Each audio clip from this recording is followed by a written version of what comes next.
Introduction to heat. Have you ever touched an ice cube? How you feel? Yes, it is cool. You know why? The heat energy is being transferred from your finger to an ice cube.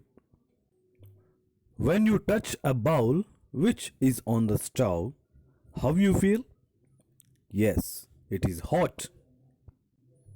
Because the heat energy is being transferred from the bowl to your finger. Does the transfer of heat energy takes place continuously? No, the transfer of heat energy continues till both bodies attain the same degree of hotness or coldness. This state of bodies is called thermal equilibrium. Let the bodies A, B and C are in thermal equilibrium.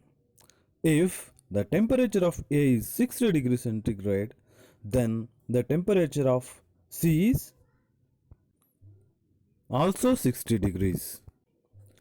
Heat is a form of energy that flows from a body at higher temperature to a body at lower temperature. Temperature is the degree of hotness or coldness. Let us know the units of heat. In CGS system, calories; in SI system, joules. 1 calorie is equals to 4.186 joules. Temperature is measured in degrees centigrade in CGS system, in kelvins in SI system. 0 degrees centigrade is equals to 273 kelvins. Temperature measured on Kelvin scale is called absolute temperature. How would you convert degree centigrade to kelvins? Temperature in Kelvin is equals to 273 plus temperature in degrees Celsius. Observe these two examples.